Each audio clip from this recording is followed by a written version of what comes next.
This is a show long beloved by fans. How do you guys look back at it today? I think it just looks better over time. It has that sort of permanence and that feeling that it has been around for a while and it will continue to be around for a while. When I go to Comic-Cons, I interact with the fans a lot, you know, which is a great thing we can do now that you couldn't do back in the early 90s. And I hear constantly parents saying they're introducing their kids to the show. So it's like a transgenerational kind of show. It was never a kid's show. It was written really for adults, but kids could enjoy it too. The artwork and the full symphony score and the big casts and the scripts and the character development. I mean, Batman is such a complicated character.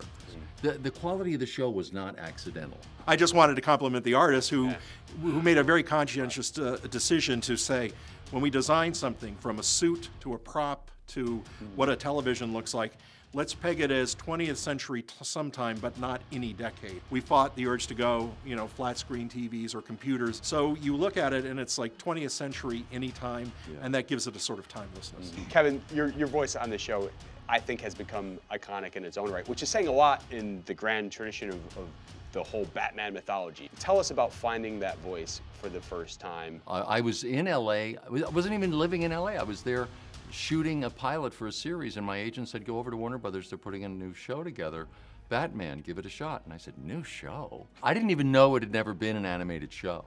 So it was really just an actor in an audition making the right choice. I put myself in the mind of the character, and the more I thought about it, the more the darkness of his childhood and his reconciling with that and what that would turn him into, watching his parents killed before him, and how he retreats into this cave existence. And this sound just started coming out of me, this voice. And as I did it, I saw Andrea and Bruce Timm at the original audition.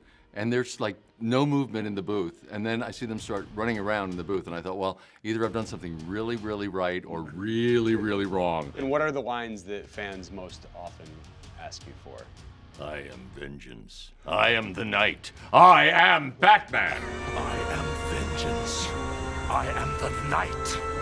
I am Batman. This show, monumental for a number of reasons. One, it introduced Harley Quinn. What has it been like to watch this character's evolution into such a fan favorite? She's like a cousin in my family who went on and became a rock star. You know, I feel some connection to her, but at the same time, it's gone so far from when I used to think about her and write these funny little stories and be, oh, maybe I'll throw Harley into this one.